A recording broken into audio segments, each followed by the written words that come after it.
তাহলে ধৈর্য আর নামাজের মাধ্যমে চাও। প্রথম আয়াতে বলা হচ্ছে ফাযকুরুনি আযকুরুকুম ওয়াশকুরুলি ওয়ালা তাকফুরুন। ওখানে জিকিরের কথা বলতে বলতেই এখানে আবার আল্লাহ এসে নামাজের কথা বললেন। আপনারা বলেন তো ওই আয়াতের সাথে এই আয়াতের মিল আছে না নাই? কেন কোন দিকে মন দেন? তাফসির না, এটা তাফসির মাহফিল না, তাহলে মন অন্যদিকে দিলে হবে। সবাই একটু এইদিকে মন দেন, মনে করেন না যে খুব লম্বা চড়াওয়াজ হবে। গরমের দিনে একটু মনোযোগ দিয়ে কথাগুলো শোনেন বাজান। এখানে আল্লাহ কি বললেন? আগে ধৈর্য, আগে কি বিসসবরি ওয়াসসালাহ, আগে ধৈর্যের কথা বললেন, তারপরে নামাজের কথা বললেন। এই 15 বছর যদি ধৈর্য ধারণ না করতেন তাহলে আজকে বিএনপি জামাত এইরকম একটা ফুলের তারাবির 2 রাকাত পড়তে পড়তে কারেন্ট আউট, সেহরির সময় কেবল ভাত মুখ দিয়ে কারেন্ট নেই, এরকম একটা অবস্থা হয়েছে কিনা বলেন? না না, এ বছর না, আগে রমজান মাসে জিনিসপত্রের দাম যেরকম ছিল এবার তার চাইতে কম না বেশি? কম না? সব কিছুর দাম কম কিনা? ভারত চিনি বন্ধ করে দিল, পেঁয়াজ বন্ধ করে দিল, আলু বন্ধ করে দিল, তাও গত বছরের তুলনায় এবার চিনির দাম কম, আলুর দাম কম। আলুর দাম কম করলে আপনার মন খারাপ করবেন, ঠিক আছে? কারণ এটা আবার আলু এলাকা তো। হাই রে, আল্লাহ কোরআনে বলতেছেন, এটা আমার কথা না, ওয়ালা নাবলুওয়ান্নাকুম বিশাইয়্যিন মিনাল খাউফি ওয়াল জুই ওয়া নাকসিম মিনাল আমওয়ালি ওয়াল আনফুসি ওয়াস সামারাতি ওয়া বাশশিরিস সাবিরিন। আল্লাহ বলতেছে ক্ষতি হবে তোমাদের, আবাদ করতে খরচ হচ্ছে যা তার অর্ধেকও পাচ্ছে না, মালে ক্ষতি, জানি ক্ষতি, এরকম বহু ক্ষতি দিয়েও আল্লাহ মুসলমানদের পরীক্ষা করবে। এরপরেও মুসলমানদেরকে ধৈর্য ধারণ করা লাগবে। জোরে কোন কথা ঠিক কিনা কথা বলেন? তো ব্যাপারটা হলো গুজব, হতাশা। আপনাদের এলাকায় এরকম আছে? আমাদের বগুড়াতে আছে, এখানে নাই। যেই কথা বলতেছিলাম, আল্লাহ বলেন নুহু আজগবি কোনো কথা বলা যাবে না, কথা বলতে গিয়ে তদন্ত করে কথা বলা লাগবে। নুহু নবী আল্লাহর কথা মতো তদন্ত করতে গিয়ে দেখে বন্যার গজবে বুড়ি তো দূরের কথা, বুড়ির ভাঙ্গা বাড়িও পর্যন্ত কিছুই হয় নাই। বুড়ির একটা ঝুবড়ি বাড়ি, যেমন তেমন একটা বাড়ি, সে বাড়িটাও পর্যন্ত কিছুই হয়নি। নুহু নবী চমকে গিয়ে বললেন বুড়িমা। সঙ্গে সঙ্গে বুড়ি টোপলা নিয়ে হাজির। কি নিয়ে হাজির? টোপলা। নুহু বললেন বুড়িমা টোপলা কেন? বলে আগে থেকে সাইজ হয়ে আছি বাবা, তুমি কখনো সে ডাক দিবা, বার হতে যদি দেরি হয় আর বন্যা গজল যদি চলে আসে, এই জন্য আগে থেকেই সাইজ। আমাদেরকে কিন্তু আগে থেকেই সাইজ হওয়া লাগবে। জোরে কোন কথা ঠিক কিনা? আল্লাহ কি বলতেছেন? লা তামুতুন্না, মৃত্যুবরণ করো না, ইল্লা ওয়া আনতুম মুসলিমুন, যতক্ষণ মুসলমান না হবে ততক্ষণ মৃত্যুবরণ করো না। আমাদের মৃত্যু কখন হবে আমরা জানি? ধরে কেন জানি? তাহলে সাইজ কখন হবে? মরার আগে না মরার পরে? একটা সাপ খালি এই করে চলতেছিল, বুঝলেন তো? এক রাখাল শাবক মারা এরকম টাঙ্গা চলছে, তো নিচে ব্যাং জাল আপায়ের বলে সাপরে তো বহুদিন করেছি সোজা হ সোজা হ, কিন্তু তুই সোজা হয়ে চলিস না, তুই খালি হ্যাঁকা ফেঁকা হয়ে চলিস। এই সোজা হলি ঠিকই, কিন্তু মরার পর। তা আমরা কি মরার পরে সোজা হব না মরার আগে? কখন? আপনি কি জানেন যে আমার মৃত্যু অমুক বছরে হবে?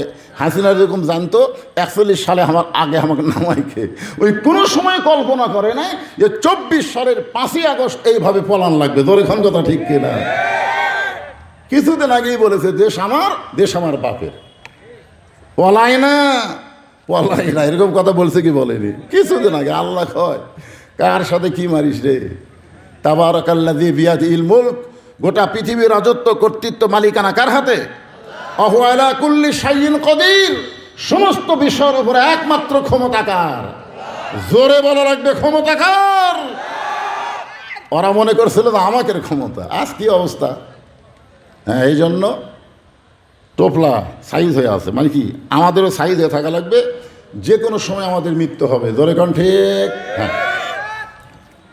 নুহু বললেন বুড়িমা বন্যা গজব শেষ হয়ে গেছে। বুড়ি বলতেছে শেষ হয়ে গেছে? কখন গজব শেষ হলো? নূহ বলতেছে বুড়িমা 40 দিন গোটা পৃথিবী পানির তলে ডুবে ছিল, কিন্তু আপনার বাড়িও কিছু হয়নি, আপনারও কিছু হলো না। আপনি এমন কি আমল করেন যে আমলের কারণে আল্লাহ আপনাকে হেফাজত করলো?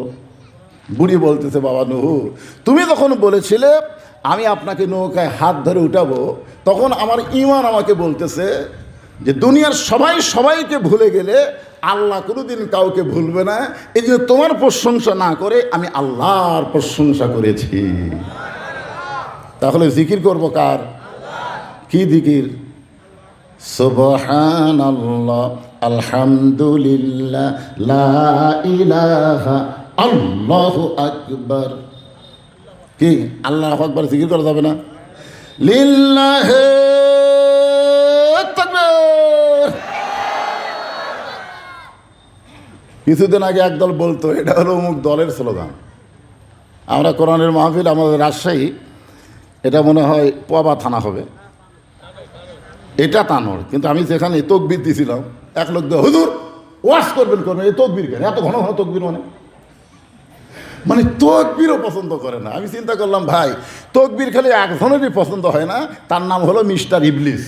ইবলিস ছাড়া তকবিরকে ভয় কোনো মুসলমানের বাচ্চা করে না। ধরে কথা কর না কেন? হ্যাঁ, আপনারা বলেন তো তকবির দিলে কে বেজার হয়? খালি বেজার হয় না জায়গা ছাড়ে, এলাকা ছেড়ে ছেড়ে যায়। হ্যাঁ, আল্লাহ বললেন ফাযকুরুনি আযকুরকুম ওয়াশকুরুলি ওয়ালা তাকফুরুন। আমাদের জাতির পিতা হযরত ইব্রাহিম, নাম কি? চড়কের উপরে বসে আছেন, বাবা রশি ধরে টানতেছে, নিচে নমরুদের আগুন দাউ দাউ করে জ্বলতেছে। অবস্থাটা খেয়াল করেন, বসে আছে চড়কের উপরে আর রশি ধরে টানতেছে জন্ম দেওয়া বাবা, আর নিচের চুলার আগুন দাউ দাউ করে জ্বলতেছে। আল্লাহ কোরআনে বলেছেন আল্লাযী খালাকাল মাউতা ওয়াল হায়াতা লিয়াবলুয়াকুম আইয়ুকুম আহসানু আমালা। ফেরেশতা জিবরাইল এসে বলতেছে, ওগো আল্লাহর নবী ইব্রাহিম, আপনি যদি চান আল্লাহ আমাকে 600 পাকা দিছে। কয়শো পাকা? একটা পাকার খালি বাতাস দিব, আগুনের চুলা সাগরে গিয়ে নিভে যাবে, যদি আপনি চান। আমাদের জাতির পিতা বললেন জিবরাইল, আমি চড়কে বসে একটা দিকে তাকায় আছি। বলে কোন দিকে? বলে আমার বাপের দিকে। দুনিয়াতে সন্তান বিপদে পড়লে বাবা সন্তানকে বাঁচানোর চেষ্টা করে, আর আমি এমন একটা বাবা পাইছি যে বাবা সন্তানকে আগুনে ফেলার জন্য রশি টানতেছে। আপনারা বলেন তো এই বাবা ভালো বাপ না খারাপ বাপ? কথা কয় না, কারণ ছেলেকে কোথায় ফেলে দিবে? আগুনে ফেলে দিবে। আচ্ছা, যেই বাবা একা ফজরের নামাজ পড়ে আর জুয়ান তাগড়া ছেলে বাড়িতে ঘুম পাড়ে, আপনার বলেন তো এই বাবা ভালো? এই বাবা ইব্রাহিম আলাইহিস সালামের বাপের চাইতেও খারাপ, কারণ নিজে জাহান্নাম থেকে বাঁচতে চায়। আল্লাহ বলেছেন কু আনফুসাকুম ওয়া আহলিকুম নারা, জাহান্নামের আগুন থেকে একলা বাঁচলে হবে না, আহাল পরিবার, সমাজ ও রাষ্ট্র, পৃথিবীর সমস্ত মানুষকে জাহান্নাম থেকে বাঁচানোর চেষ্টা করা লাগবে। জোরে গান ঠিক কি না? আর তুমি বাপ হয়ে নামাজ পড়ো আর তোমার বেটা ঘুম পাড়ে, কি মুয়াজ্জিনের দায়িত্ব সালাতু খায়রুম মিনান নাওম কাছে, এখন তোমার দায়িত্ব কি? বাপের দায়িত্ব আছে না নাই? বাপের দায়িত্ব কি? কিভাবে তোলা? 7 বছরে অল্প বয়স, তখন তালিম দেওয়ার কথা আছে। আর 10 বছর থেকে জোর করে ঘাড় ধরে মেরে পিটা নামাজ পড়ানোর কথা আছে না নাই? জোরে কেন আছে না নাই? অর্ধ 22 বছর বয়স, ওই যে ল্যাফের মধ্যে ঘুম পাড়ে আর তুমি একা একা নামাজ পড়ো।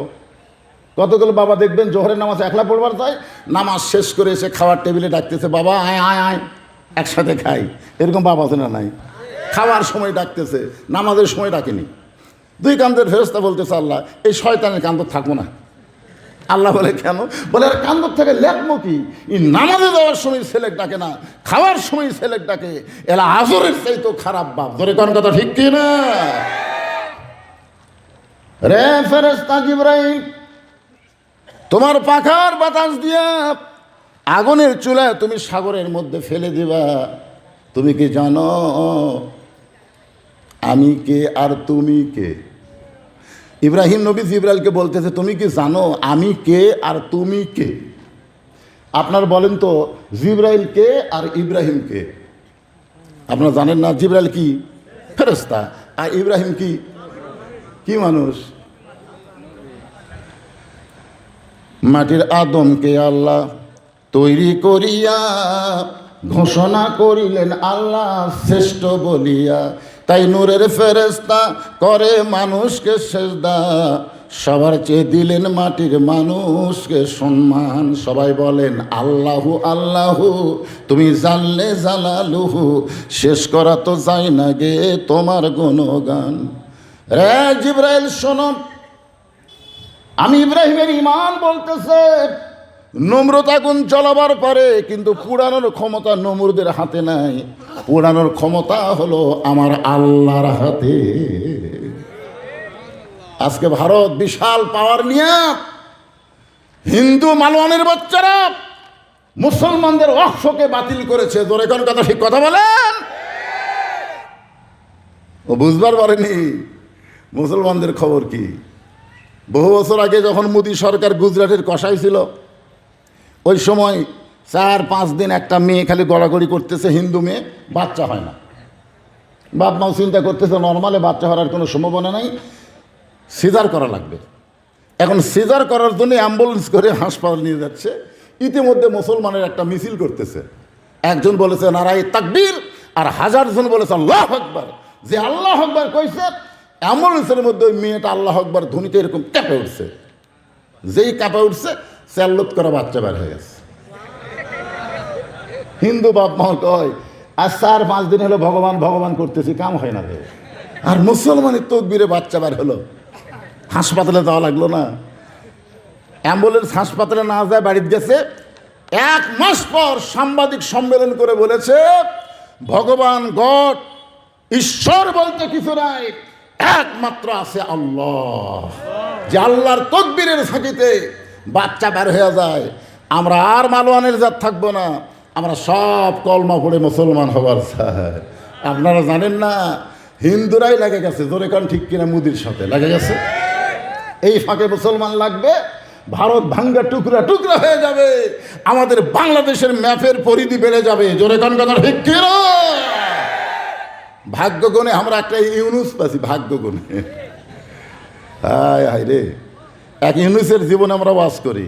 ইউনুস নবীরে খাইল মাছেতে গিলিয়া, ফেরেশতা পাঠাইলেন আল্লাহ ইসমে আজম দিয়া, দমে দমে সে হরদম পড়ে সে ইসমে আজম, মাছেরই উদর হইতে বাঁচাইলা প্রাণ। একটা মাছ ইউনুসকে খাইছিল, ইউনুস নবীকে হজম করে পারছে? ভারত মনে করছিল ইউনুস যখন বাংলাদেশের ক্ষমতার চেয়ারে বসেছে, যা ক্ষমতায় ইউনুস মোদিকে বুড়া আঙ্গুল দেখায়া ভারতের ঠেকা দিয়া চীনে চলে যায়। জোরে কোন কথা ঠিক কথা বলেন? আপনারা জানেন মোদি গালত হাত দিছে, কারণ বাংলাদেশে তুরস্ক থেকে যে অস্ত্র আসতেছে, তারপরে চীন থেকে যে বিমান আসতেছে, মুসলমানদের তকবীর একত্র করে শুধু ভারত নয় গোটা পৃথিবী আল্লাহ মুসলমানের পায়ের তলায় দিয়ে দিবে। জোরে কোন কথা ঠিক কিনা? নমরুদ আগুনের চুলা জ্বালাতে পারে, ওরা অ্যাটম বোম বানাতে পারে, হাইড্রোজেন বোম বানাবার পারে, কিন্তু ফুটানোর ক্ষমতা কার হাতে? জোরে বলতে হবে আল্লাহর হাতে। হাসবি আল্লাহু নিমাল ওয়াকিল অনিমাল মাওলা অনিমান নাসির। আল্লাহ, আমি আগুনের দিকে তাকাইনি, তোমার প্রতি ভরসা করে আছি, তুমি যা করবা তাই। আল্লাহ বলেন কুলনা ইয়া নারু কুনি বারদাও ওয়া সালামান আলা ইব্রাহিম ফাযকুরুনি আযকুরুকুম। যে আল্লাহকে স্মরণ করবে সে যেখানেই থাক আল্লাহ তাকে জিকির করবে। জোরে করে সুবহানাল্লাহ। এরপরে আল্লাহ বললেন, এ ভাই মাইকালা ভাই কোথায় রে, চ্যান চ্যান করতেছে, দেখো তো সাউন্ডটা একটু ক্লিয়ার করা যায় কিনা। ইয়া আইয়ুহাল্লাযীনা আমানুস্তাঈনু বিস-সাবরি ওয়াস-সালাহ ইন্নাল্লাহা মা'আস-সাবিরিন। হ্যাঁ, খুব খেয়াল করবেন, ইমানদারকে লক্ষ্য করে আল্লাহ বলতেছেন, ইয়া আইয়ুহাল্লাযীনা আমানু, যারা আমাকে বিশ্বাস স্থাপন করেছো, আমার সামনে যারা বসে আছেন আপনারা আল্লাহকে বিশ্বাস করেন না? কিভাবে করেন না? এটা আবার তিনটা কথা রাসূল বলেছে। এক নম্বর হলো ইকরার বিল লিসান, জবানে বলতে হবে লা ইলাহা ইল্লাল্লাহ। শুধু জবানে বললে হবে না, তাসদিক বিল জিনান, এটা কলিজার মধ্যে জায়গা দেওয়া লাগবে। তাসদিক বিল জিনান আপনারা বোঝেন? আপনাকে বোঝানোর জন্য বলতেছি। একজন আল্লাহর বান্দা, নাম হলো মীর কাসিম আলী। নাম কি? খেয়াল করবেন, নামটা খেয়াল করবেন, মীর কাসিম আলী। ওনার উকিল তাজুল ইসলাম গিয়ে বলতেছে, স্যার আজকে রাত 12টায় আপনার ফাঁসি হবে, আজকে রাত 12টায় আপনার কি হবে? ফাঁসি হবে। তো মীর কাসিম আলী বলতেছে, উকিল এখন কয়টা বাজে?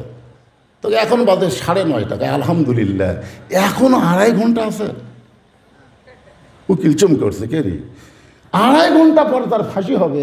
তাই ফাঁসির খবর শুনে কয় আলহামদুলিল্লাহ, এখনো 2.5 ঘন্টা আছে। তো খামাখা চেতন থাকা কি লাভ? আমি 2 ঘন্টা ঘুম পারি। কয় ঘন্টা? যদি চেতন না পাই তাহলে তুমি আমাকে ডাক দিও। তাসদিক বিল জিনান কারে কয়? একটু মনোযোগ দিয়ে শোনেন। কলিজার মধ্যে যখন ঈমান থাকে তখন সেই মানুষটা, সেই মুসলমানের চরিত্রটা কেমন হয়, এখান থেকে আপনারা কিছু হলে বুঝতে পারবেন। বলতেছে, আমি 2 ঘন্টা ঘুম পারি, যদি চেতন না পাই তাহলে আমাকে ঘুম থেকে ডাক দিও। উকিল মনে করতেছে ফাঁসির চিন্তায় লোকটা পাগল হয়ে গেছে, 2.5 ঘন্টা পর তার ফাঁসি হবে, তাই বলে 2 ঘন্টা ঘুম পারবি? কি ঘুম ধরবে? মনের দুঃখে কষ্ট নিয়ে উকিল চলে গেছে। 2 ঘন্টা পরে উকিল ফাঁসির কন্ডম ছেলে ঢুকে দেখে ঘুম তো পাড়া না, সেই ঘুম। ঘড়ির দিকে তাকা দেখে, কে রে আর মাত্র 8 ঘন্টা টাইম আছে, তারপরে লোকটার ফাঁসি হবে। এরপরে লোকটা এই হারে ঘুম পাড়তেছে, পায়ের বুড়ে আঙ্গুল লড়াইস। সঙ্গে সঙ্গে মীর কাসিম আলী চেতন পায়, বলে, উকিল ভাই আমার কি ফাঁসির সময় হয়েছে নাকি? বলে, না স্যার, এখনো 8 ঘন্টা বাকি আছে। কয় আলহামদুলিল্লাহ। 8 ঘন্টা বাকি শুনে কয় আলহামদুলিল্লাহ। অজু করে 2 রাকাত নামাজ পড়ে কোরআন থেকে 2টা সূরা তেলাওয়াত করলেন, সূরা মূল আর সূরা মুজাম্মিল। 2টা সূরা তেলাওয়াত করে ফাঁসির কন্ডম সেলের মধ্যে সবচাইতে ভালো পাঞ্জাবি যেইটা ছিল ওটা পরার পরে চিরুনি দিয়ে মাথা হাসড়ায় বলতেছে, উকিল দেখো তো ভালো করে আমার কেমন লাগতেছে। উকিল কান্দার বলে, স্যার কিছুক্ষণ পরে আপনার ফাঁসি হবে, কিছুক্ষণ পরে আপনার ফাঁসি হবে। আপনি কি শ্বশুর বাড়ি যাবেন? এমন সুন্দর পাঞ্জাবি পরে মাথার চুল হাসড়ায় আমাকে বলতেছেন, দেখে তো কেমন লাগতেছে। মীর কাসিম আলী মুস্কি মুস্কি হাসে আর বলে, উকিল 2টা ঘন্টা ঘুমের ভিতরে আমার ঈমান আমাকে দেখাইছে, অন্যায়ভাবে কাউকে যদি ফাঁসি দেওয়া হয়, তার যদি কোনো দোষ না থাকে, তাহলে তার ফাঁসির মাধ্যমে 8টা জান্নাতের দরজা তাকে বরণ করে না। এর নাম হলো তাসদিক বিল জিনান। কলিজার মধ্যে যখন ঈমান থাকবে, ওই মানুষটা কোনো সময় আল্লাহ ছাড়া, ইয়্যাকা না'বুদু ওয়া ইয়্যাকা নাস্তাঈন, আল্লাহ ছাড়া অন্য কোনো দিকে তার খেয়াল থাকবে না। কারণ সে বিশ্বাস করে দুনিয়াতে আসলে যাওয়া লাগবেই। আপনারা কি মনে করতেছেন যাবেন না? এই ছেলেবেলে তোমাকে খবর কি? এইবার ঈদে 256 জন মানুষ মারা গেছে ঈদের দিনই। তার মধ্যে 128-এর মতন ছেলে মারা গেছে মোটর সাইকেল অ্যাক্সিডেন্ট করে। চিন্তা করছেন, এই 256 জনের মধ্যে বুড়া মানুষ মরেনি, খালি সব জুয়ান তাগড়ারা। ওরা কি মনে করছে যে আমাকে এখনই মরণ হবে, তাহলে এরকম করে হুন্ডা চলা এই করে। একটা মেয়ে যদি রাস্তার দেখে আর এদের মোটর সাইকেলের পাকলাম আরও বেড়ে যায়, ওই মনে করছে আমার দাদা বাঁচে আছে, আমার বাপ বাঁচে আছে, সিরিয়ালে তো আমি 3 নম্বরে আছি। নম্বর বাদ দাও, দুনিয়াতে আসলে যাওয়া লাগবেই। আর কখন যাওয়া লাগবে এটা আমরা কেউ জানি না। ধরে কোন কত ঠিক কথা বলেন। ইয়া আইয়ুহাল্লাযীনা আমানু, যারা আমাকে বিশ্বাস স্থাপন করেছে, আল্লাহ বলতেছেন আস্তাঈনু বিস-সাবরি ওয়াস-সালাহ ইন্নাল্লাহা মা'আস-সাবিরিন। যারা আমরা আল্লাহকে বিশ্বাস করেছি, আল্লাহ আমাদেরকে বলতেছে, তোমরা যদি আমার কাছে কিছু পাবার চাও, আমরা আল্লাহর কাছে কি পাবার চাই? তাহলে ধৈর্য আর নামাজের মাধ্যমে চাও। প্রথম আয়াতে বলা হচ্ছে ফাযকুরুনি আযকুরুকুম ওয়াশকুরুলি ওয়ালা তাকফুরুন। ওখানে জিকিরের কথা বলতে বলতেই এখানে আবার আল্লাহ এসে নামাজের কথা বললেন। আপনারা বলেন তো ওই আয়াতের সাথে এই আয়াতের মিল আছে না নাই? কোন দিকে মন দেন? তাফসীর না, এটা তাফসীর মাহফিল না, তাহলে মন অন্যদিকে দিলে হবে।